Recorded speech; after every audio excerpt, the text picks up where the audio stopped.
being the #1 rated team, the first seed out of APAC, you expect them to win their matches because they are the first seed. Yeah. Clearly did not. No, it didn't work out for them. But I mean, the matchup is always different because MNM and Black Dragons play nothing alike. Right. So while Cyclops might struggle against how Black Dragons played when they played Bank, well, MNM, they play a different playstyle. I don't actually know what map we're going to yet, but if it's a Bank repeat, for example, it might tell a different story just simply due to playstyle differences between those two regions and those two teams. Absolutely. Well, would you look at that? That's scary. For the second time today, MNM are going to go to Chalet. An interesting fact that we presented on the broadcast earlier, even though we weren't casting MNM, in the history of them as, in the history of them as a team and organization, a unit, they've never, ever, ever lost Chalet.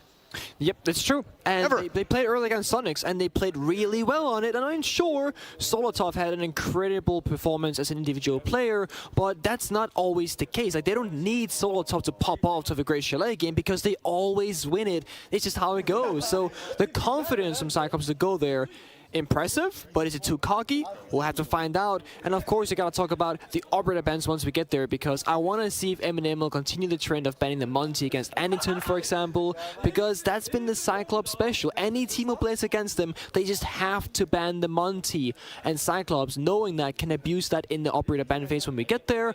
We'll have to wait and see, of course, till we get into the game.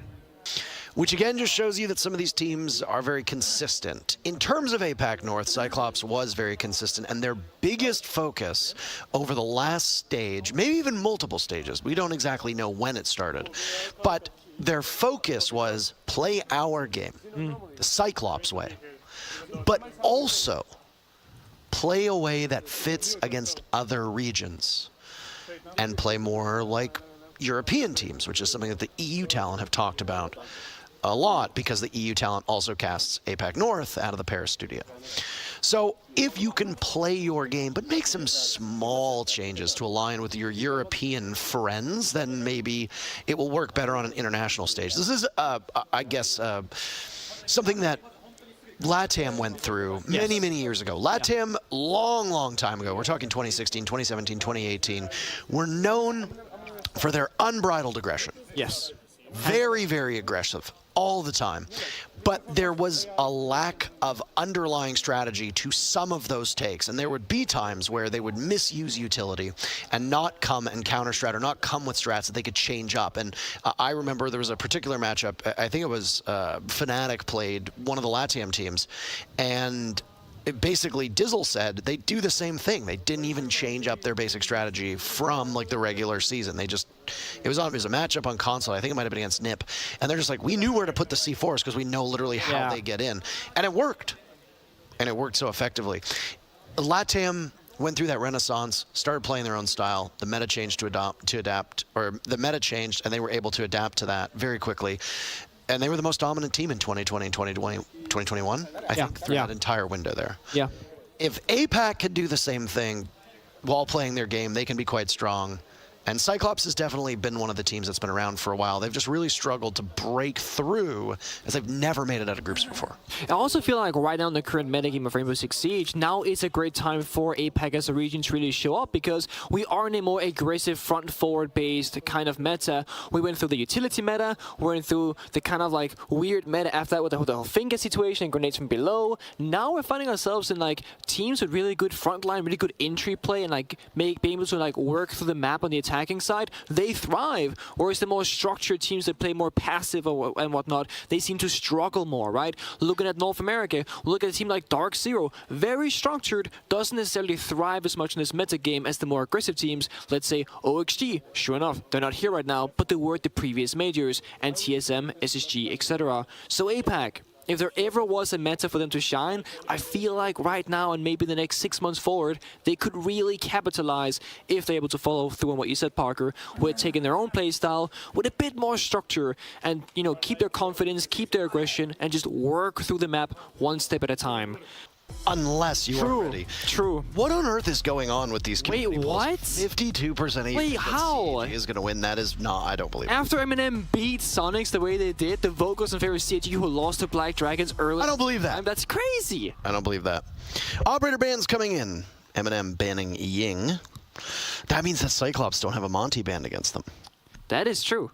And that is something that we don't see very often. Cyclops bans the Nook, arguably the strongest attacker in the game, the most banned operator in the game throughout all regions combined, essentially.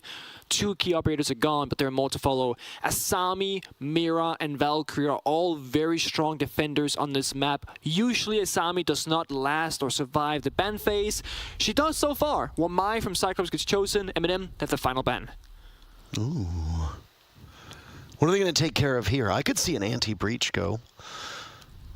Nope, it's Asami. Asami follows. There you have it. Asami is very hard to attack against because of how strong you can make the library hold, which that's like every single bomb site but the basement gets affected by that. So Asami just usually flies off the list here immediately. Anderton did swap off. Sorry, no, he did not. He's in the bottom this time. He's still in the blitz. Sorry. That's a smoke grenade. Were they expecting the OSA to have the mini EMPs? That is a possibility. But Thermite wasn't nearby to breach They also the have a wall, Thatcher and the mini EMPs on Dokkaebi. so I'm trying to figure out... Oh, that's going to be a rush. Oh, yeah, Gonna go in, ready. try and plant with the OSA shield probably. Da-da-da-da-da-da! They are ready, and they are in! Anaton rebuffed immediately. Behind the shield, though, Suzu getting the plant down. Usus, the first one involved in the fracas. MNM cleaning up on kills, but CAG manages to get out of it with the diffuser planted. Remarkable stuff, and now you sit back and you wait. To be fair, this exact strategy from CAG has popped up many, many times. They just need to hop on it. CAG cleaning up. Relatively easy as you're in such a difficult position. That just leaves Neo as the last man standing. Chunking away at the HP, but it's just a reflex test. Out he runs, he manages to get it. You have 7 seconds. Long arming the diffuser. Suzu will need to encroach upon his position very quickly. Neo falls off. Gets the kill, but it doesn't matter. Not gonna come even remotely close, and well, it was actually a second away. Very impressive stuff, but still just falls short. CAG takes the rush upon getting the garage door open, and they win round number 1. This seems to be now a pattern of CAG, because in a round that they played against Black Dragons on Bank, they attacked open area. They just went bottom square through that double door with a glass and capital. They smoked everything, walked in and planted. This is the same similar attack. We like to call them limited direct attacks or a rush strat, where you only take what you absolutely need and you just work with that.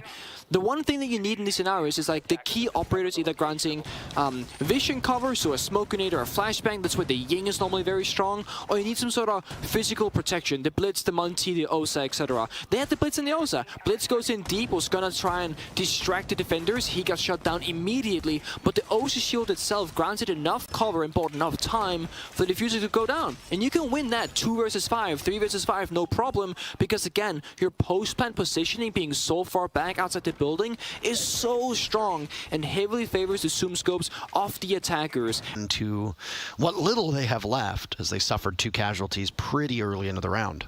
I really like this from Cyclops. They get this really explosive, aggressive start. Now they're waiting for a rotation to get another kill. And MNM, well, they're not actually moving too much here, but anyway, Gatorada finds another kill onto Usus. Now sort of he needs to get super aggressive to try and get something back, but they're waiting, and it pays off again. This could be flawless if Neo can't have anything. Will he?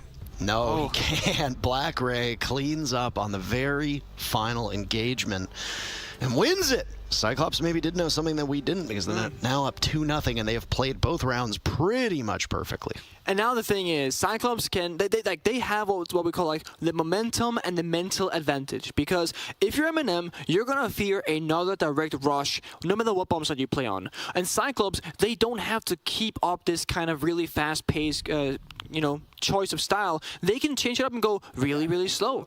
And then they have to respect and fear, if you will, the rush that might be happening. So Cyclops can really toy with them. They can keep changing up the pace and keeping them guessing, and that could be a really good way for them to keep picking up these rounds. MNM, they're now forced on a more defensive setup. You see it here. Mirror windows to make the bomb site stronger in case of a push. And, you know, Banshee is coming out to stop that as well. Grant information. There is not a Valkyrie and Echo being picked up for further information gain, but they are slowing down their pace and playing more together now as opposed to the last previous rounds because of how Cyclops have been so successful at countering the aggressive performance. So I like this change up. But then look at Cyclops and their Tiger repicks. They go on to a Monty Capital Flores. So they are, again, now they change up the style to match MNM. They're gonna bring utility against utility and no longer go super crazy fast, but they have the Monty. They can force any position on the map with this particular operator as long as they do it carefully in the right way without losing the Monty. Because Anaton, he likes to get a little bit too cheeky sometimes on the Monty, going a little bit too aggressive, and that's one of the weaknesses that might come up in this round. That'll be what we keep an eye on. Just through lobby, apparently, just walk on in. Just walking right in. The brazenness of CAG. Oh, I like this. He can force Tyrant's position out from the mirror window and grant them more access towards library, or even have a rotational kill here. It comes down to the 1v1 between Tyrant and Anaton. There it is. You force the position, rotation cut gets the kill. That's completely free of charge for Cyclops. Minutes ago, time is kind of slipping away, but they have enough time to work with. That's the first pick again for Cyclops, 2 in a row. Oh, answered back. Solotov was so strong in that first matchup. Through these 3 rounds, he's been a little quiet. That's the very first pick that we've seen from him, even though he's got some helpers. Anaton now taking damage as the Monty that was in the main floor has moved upstairs. Biding his time. Grenade tossed in. This is working at some of the utility that might be present inside of the map. Black Ray with 1 onto Neo. Cyclops the advantage. Anaton walking in, flushing out this back bar. He's got Diffuser, nice kills from CAG. It's all up to Nello. The Monty's gonna take the engagement, and that was indeed very risky. He held the Diffuser 2 seconds, and you've got the Monty trying to kill somebody, not actually getting the objective planted. I was thinking that the Monty was gonna drop with his shield facing the mirror window and then try and go for a plant. And Mira used the C4 earlier, so there was no plant deny available. Of course, CAG couldn't have known that for a fact because they don't have the HUD like we do as the observing side. But instead, you push on through, you force out the mirror window position, and with 2 seconds left, you have to ADS as a Monty with Diffuser to ensure the round goes in your favor. Again, that's the Anaton special. You don't go for the logical safe play, you go for the CAG style points. Exactly. It's Ayagator with 2 smokes on Twitch. And Susu C with the Amaru. Oh, no. Here we go. This is going to be fascinating to watch. I love these lineups from CAG. I am loving the chaos that is being brought. Again, no dedicated hard breacher, no secondary hard breach either. So, hard walls? To hell with it. We don't need to deal with it. Instead, we will just pummel you all over the map. There's a nade tossed out that takes out the castle barricade on the double window upstairs inside of the big bedroom. Small piece of the puzzle put in. You'll see bigger picture. Yep. Step by step, go through the motion of the 1, 2, 3. Opening up those castle barricades is always going to be important because they're put there for a reason. That's what the defenders want to make sure that they can get cover from. Opening those up will then create gaps in that defensive lineup. Anaton taking a bit of damage from a Toxic Babe, I believe, on this window repel. Almost dying to it, actually. Oh, Gatorada opening things up for Cyclops yet again. And there goes the Aruni on in. Solotov was prepared for it. Takes him down, but a second comes out from the buck of CAG. Gatorada marching in ever forward. Now it's Nello's turn to die. As Usus finds Black Ray, both teams lose 1 apiece. CAG still with a numbers advantage, and Solotov is under fire inside of Trophy, standing shoulder to shoulder with Usus. But Anaton gets them both from the Trophy window. And while Cyclops forfeited the previous round, they get right back to their winning ways. And they will definitively win this first half, as they're up 4-1 with still 1 more round to go. Yeah, I mean, we only really saw half what happened around because it was happening across 2 different floors. We saw most of it happen on the top floor portion where we got the rotations, the big window repel and the Solarium Amaru jump in. But what happened at the same time was that 2 other members from CAG, Ayagator +1, they walked in through, I believe, lobby, in towards that dining hallway and walked straight into site. They traded 2 for 1, effectively getting bomb site control and presence, and that forced the remaining players that were up above from MNM to fall back towards the bomb site. And And that's when we saw that rotation just come out from the Nomad, get that final double kill from the window, because MNM, they have nowhere to go and nowhere to play because they're getting attacked from all different angles. They're under so much pressure constantly. Normally as a defender, the map is yours, and the attackers have to take it. Kind of feels like it's the opposite story right now. The map feels like Cyclops' map, and MNM have to almost attack what they're defending because they're just losing so much control so quickly every single round. I would like to reiterate, they still have information on the side of CAG, and time again in both their Black Dragons matchup and here against MNM, there have been times where CAG are perfectly capable of getting a quick pick or two, and then ending up on even footing with their opponents. It's a drone war! Absolutely it is. The Twitch drone versus the Yokai. Chat, if you want the Yokai to win, type 1 in chat. If you want the Twitch drone to win, type 2 in chat. Please, we just like audience interaction here. I'm not sure that's a fair fight, but whatever. One can shoot back and the other one can't really. Well, it's which one do you want to win? Sure, I'm just saying. Maybe they're just not very accurate with their Twitch drones. The Yokai ends up being... Okay, that's fair, that's fair. Who knows? There's the first toxic canister to be released by Suzushi. The position, the smoke, right? You're stuck in this position, so you can only really smoke one area. EMPs comes out, grenades. You're under so much pressure here. And that's a perfect flush out onto the smoke as well. The toxic gas will linger. There's a ping onto that trench door. Who from CAG will have the confidence to step up and cover that angle? Nello wandering on in. A Gator taken down by Tyrant. Gatorada struggling with that Goyo canister on the library stairs. Anaton doesn't have the weaponry to really deal a lot of damage, so instead it's a nitro cell. Diffuser going down, tossed out, and it goes off. That's the diffuser. Now with 10 seconds to go, Anaton is in this crazy position, and he manages to pull it off. Suddenly it's Neo left to do what? With no time left? Nothing at all. Cyclops will move to match point against MNM. What a way to go to match point as well. Absolutely huge round from Anaton. The jiggle peek for information, played it beautifully. C4 denies the plan. You get the one tap afterwards. Your teammate follows through the bomb site, gets the flick onto Ayana, and all of a sudden a 2v4 becomes a 2 versus 1 with 1 or 2 seconds on the clock. And in the introduction, while we were buying time for the game to start, you said, Parker, that in the EUL, MNM, they're known to kind of throw these rounds that are like 1v4s, 2v4s, etc. Like massive, advantageous rounds just don't go their way. That was one of those rounds. Like, sure, Cyclops did it really, really well, but regardless of how well they played it, MNM, they should have that on lockdown, and they didn't. And because of that, they're now staring down the barrel that's called match point. This is a terrible position to be in. You gotta win 4 times in a row to go to overtime. Otherwise, you lose in regulation, you get 0 points. Not the place you wanna be at, even though you beat Sonics earlier in the day. Anaton, oh my. What a day he's had. Even with the disappointing finish against Black Dragons earlier on, Anaton showed up in spades and has been a hero for a number of rounds, especially the last one. Gatorada's down for the count, and a nade goes in and it takes out Anaton, as we said, that star player. Black Ray down below, guns down Neo, diffuser getting planted, and Ayagator's not going to be able to get in, the window being watched perfectly. CAG is boxed out of the bomb site and will have to work with the 40 seconds as MNM sits over top of it.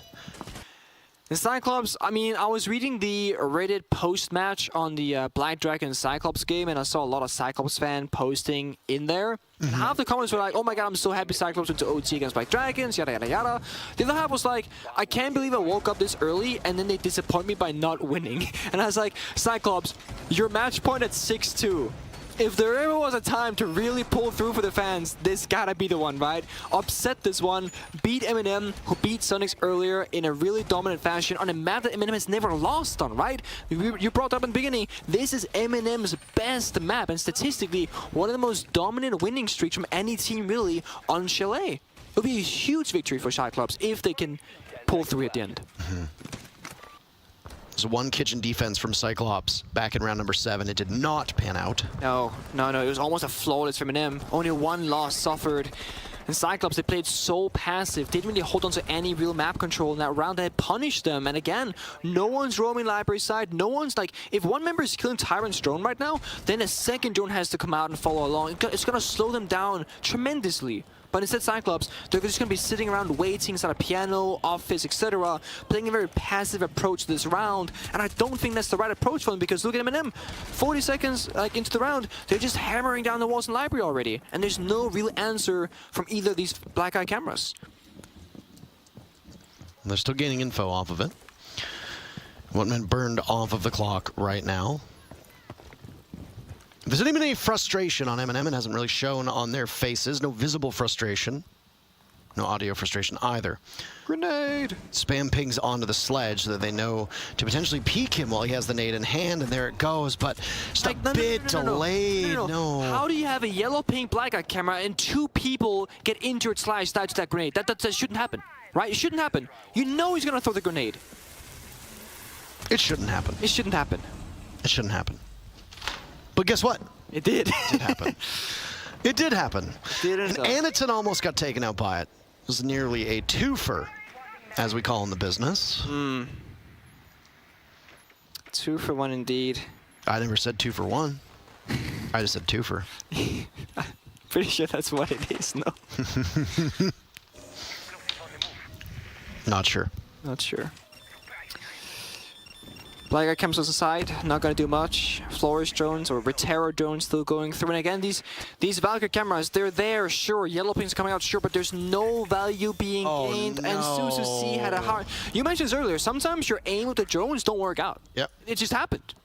So Retero drones, massive dub. Look at this. Yep, massive dub.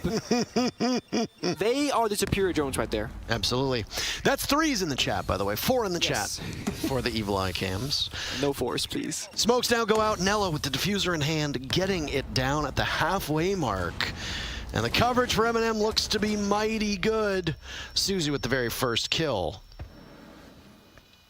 They stare down the long barrel right now. From above, Solotov pinching Iagator. Suzu is very next. It's just Black Ray in a 1v4. Cyclops tried bar, didn't work. They tried kitchen just now, did not work. They do have basement opened up again, which previously they did win. But they're slowly running out of options that seems to favor their playstyle right now. And again, I'm questioning how passive they're playing. Again, the Valkyrie camera is available. Yellow pings are coming out like crazy. But they don't really commit to the information game. And they start off so passive that, well, the first time they fight each other is basically on the room next to the bomb site instead of starting on, again, on the exterior area. Bar, library, apply some pressure, kill a drone, fall back. Because MNM, they're not really cutting off rotations, and Cyclops should know this because the windows aren't being opened up early on. Cyclops, they are calling for their tactical timeout. Perfect time for it.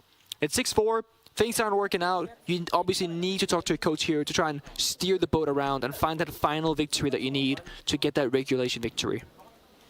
I make you the coach of CAG. What are you assessing right now? What is the problem? How do they fix it? I mean, first of all, I like the fact that we're going basement because that's what I would do. It worked before, it might work again. But secondly, I would say, because we can't just assume that this round goes in their favor. We gotta talk about what if we lose this round, what happens after. No matter what bomb site you choose that's not basement, you need to be proactive on the map. You can't just start the round on the bomb site and wait for them to come to you. The bombs on the chalet, they're weak. You gotta start way across the map, slow them down, fall back room by room, time after time again, drone after drone, and slowly kind of jab at your opponent, if you will.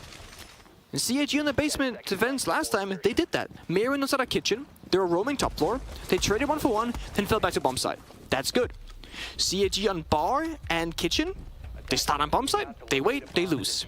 To be fair, this could very easily be a 5-5 map right now. Yes. Because of the fact that Anaton clutched out on this bomb site.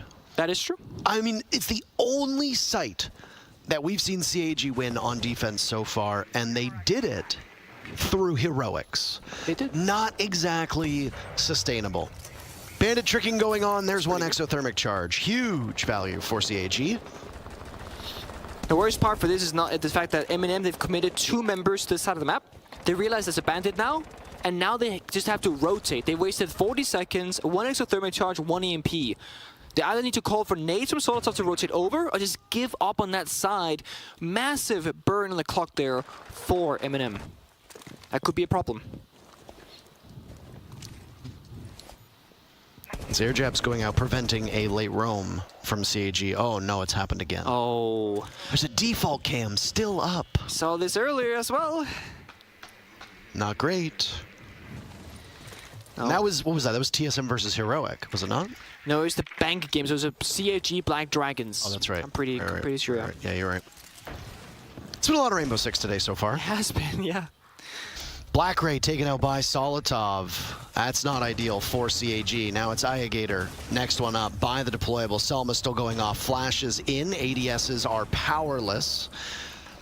Nello waiting for the engagement. He will decide to take it, but misses his opportunity. No Nitro Cell for the mirror. Gatorada just over the shoulder will take out one. Uses comes in from a blind angle, and suddenly Ayagator's down, and now it's Gatorada to fall too.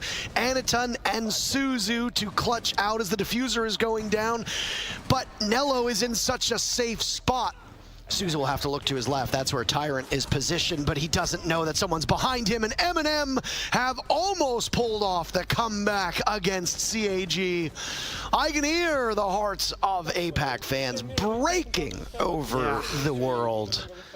As boy, oh boy, MNM showing why they have been such a hard team to shake in the EUL. And if you look at the numbers breakdown from the rounds, like MNM isn't just winning these, they're getting open and kill all 3 previous rounds. They're getting bombed down all 3 rounds, and they're getting the round victory. That they're dotting every single box right now and saying check, check, check, map control intact, good roam clear, people are staying alive. I was actually worried for them how they would problem solve that the pipes wall, so the wall that they exothermic charged at the end, because they had no EMPs left. There was a jam on it. That mirror window got opened up, and I was like, that's going to be a problem. But with good usage of flash grenades, smoke grenades, and a frag grenade, they dealt with it. Sure, the shield didn't really get cleared, but they just snuck on into the breach, and that crossfire that the attackers established on towards the bomb side, it completely locked out the remaining players of CAG. There was no echo, there was no smoke, no C4s left in pocket either, and even if there were, MNM had enough manpower left alive to just replace the planter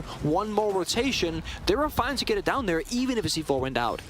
Now, you asked me what I would tell CAG if I was the coach, and I said, sure, go basement first, but we gotta talk about the round after in case you lose. Well, that's where we are right now. They're gonna go master bedroom for the first time. This is good for them because they haven't shown this setup before. It's gonna be new territory for MNM, but Cyclops, at the same time, they also don't know what to expect from MNM and how they attack it. M gets tunnel vision. Gatorada goes down. Black Ray a kill after Gatorada had found one. Tyrant almost a team kill on Danello. That could have been the fatal blow for MNM. And give a massive leg up. Look at how close Anaton is. He might be able to do something to Nello. Waiting patiently. Neo and Nello so close by. Diffuser being planted in the corner. Neo has the cross. Will somebody come in that direction? That's the real question. A kill from Tyrant on the Black Ray. Diffuser goes down. Time will work against CAG. Ayagator is no more. Oh, a run out will get him, and there's Nello to shut the door. CAG were up 6-2, and they just can't get it done. Overtime is on the board, and Nello is fired up. Yep, throws down that cloth on the table saying, we're doing it, boys. The comeback has begun. I mean, even if MNM were to lose now, they have gotten back all the way from what, a 5-2? Yeah, 5-2 situation. 6-2 actually even, and they've guaranteed themselves a singular point no matter what happens. But with how things are going, they can take both, and I will say that confident because they are looking like the better team in this later half. And to make matters worse, this has been an attacker-favored map of Chalet, which is not anything that's out of the norm, but MNM, they are the team starting on attack in overtime. They get 2 shots at this if they were to go all 3 rounds, whereas CAG, they gotta start on defense. They only won a single round, round number 8 on basement. That's all they got done. Then it was the last 4 rounds in a row. It's an opening kill, plant, and round victory for MNM. Literally just doing everything they need to do and more 4 times in a row. That's how they got here. That Chalet unbeatable record, that run is still alive for MNM. Jeez Louise. It's really something. Really, really something when you think about it. How close CAG was. Yeah. And now how far that seems away. Yeah. All happened in a span of what, 15, 20 minutes, give or take? And it's a whole different environment that we're looking at. And I mean, you said it yourself, after the rehost, I mean, Ayagata was 0-6. Hasn't gotten a kill, not even an assist on the board. You're basically, statistically from the reset, playing 4 versus 5. Whereas look at MNM, 4-11, 4-7-3. Besides Tyrant is popping off right now before the rehost, or after the rehost, sorry. It's pretty even across the board. Every single member getting so much value. No hero plays needed. You said it as well, Anderson, he single-handedly got them that clutch in the base and bottom side. This could have been a different story if not for that. MNM again, taking map control so quickly. Minute into round, they're working on basement, they got yellow ping information, they got one half of the map on the library side. Nilo just holding this member stock. They know he has to be in that barrel-ish area. Lionchar comes out, locks him down. Solotov can practically guess exactly where he's gonna be, but how risky do you gonna get? It's a 50-50 1 versus 1 unless reinforcements they come down there. There's a flash that goes out. Beautiful. Solotov easily getting Ayagator. And he's no more. Nicely played by MNM. Ayagator still searching for a kill. Just cannot buy any action right now at all. It's been tough. Absolutely devastating for this team. Really good use of drone work there. Nelo, I mean, he's still in spawn at this point, basically, because he was holding that member stock for like an entire minute, but it's worth it. Anderson gets Neo instead, that still could be off the board. Not a huge loss, all things considered, because what you really need here is the Sledge with the grenades and Tyrant with terror drones. Sure, Uses already spent all his lion charges. If he died, that's better, but this is not that bad for MNM.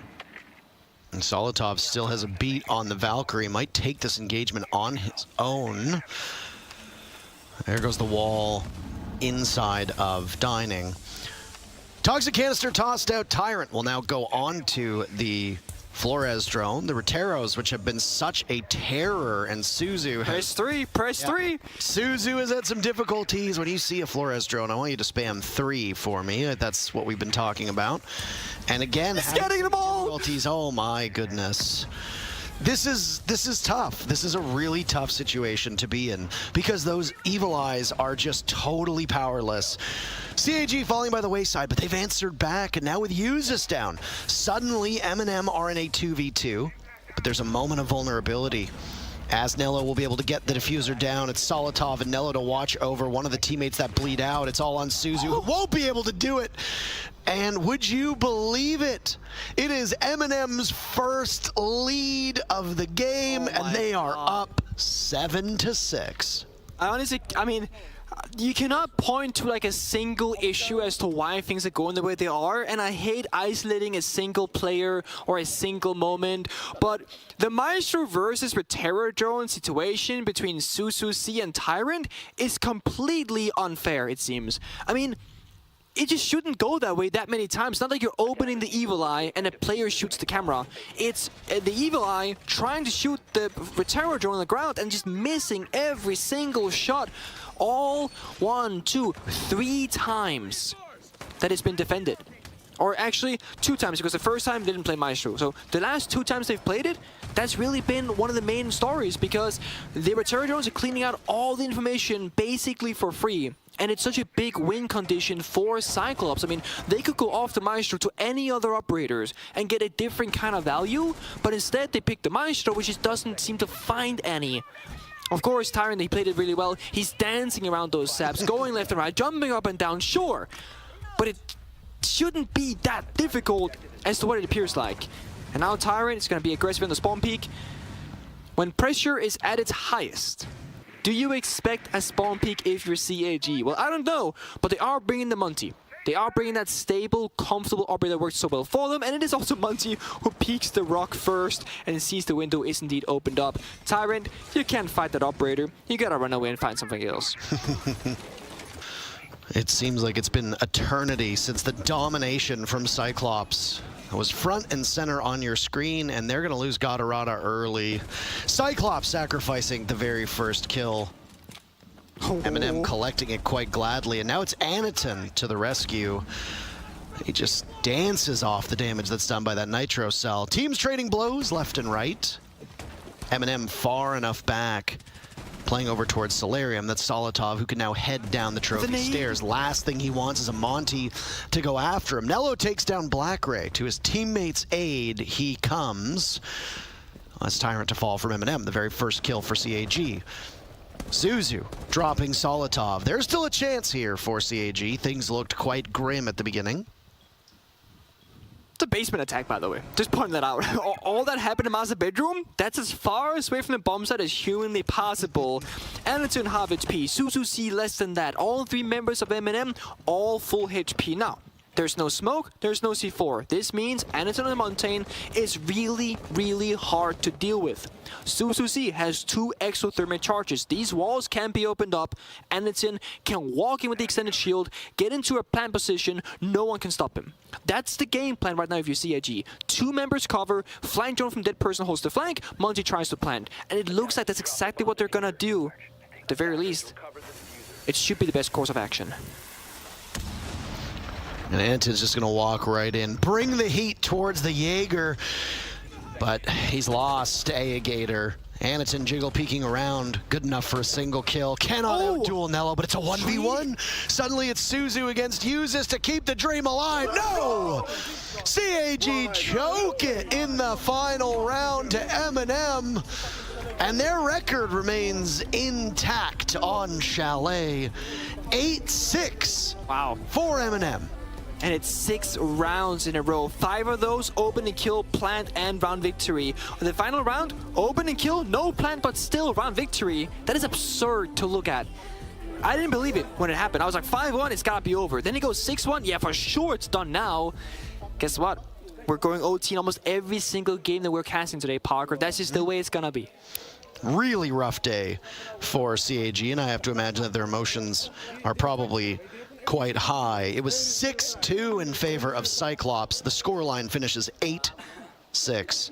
That means 6 unanswered rounds from MNM and 7 of the last 8 rounds going into their column.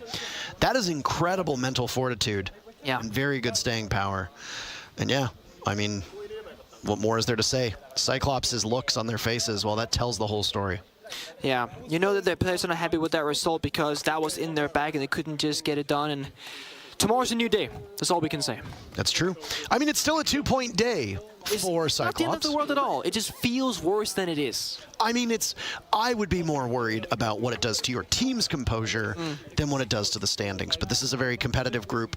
And we'll actually take a look at the groups when we get back from this very short break. Sit tight. What a heartbreaking loss that is for APAC, but a huge and triumphant victory for Europe. MNM coming out on top, 8-6, over top of Cyclops. And Cyclops, I mean, they went up against Black Dragons earlier. They failed to win. They went up against MNM today. They failed to win, and you get so close for a team that has been unable to escape the group stages, and 2 good opportunities slip through their fingers. It's one of those situations where if CAG are like 1 or 2 or 3 points away from making playoffs, they're going to look back at it and be like, those are the 2 games where things went wrong.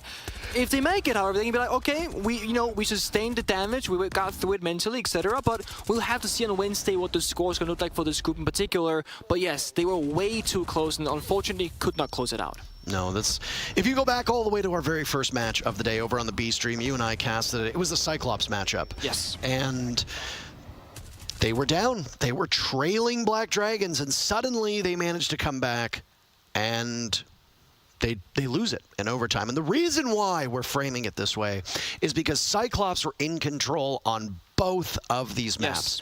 And we had no reason to believe that they were working against the map. We didn't have any reason to believe that it was an attacker-favored Chalet or it was a defender-favored Bank. So Cyclops working out quite well, playing confidently, playing their game and making small adaptations, but then just mentally, seemingly choking in the most critical rounds of the match, allowing an opening for both Black Dragons and now MNM to remain in the matchup, and then eventually both of them winning the series. Yeah, and while we can talk about CAG failing to close it out, MNM, they really persevered, right? I mean, the mental fortitude to go through that, especially for Nello, the IGL and Captain, to shock him to victory, that's going to take a lot, but they got it done.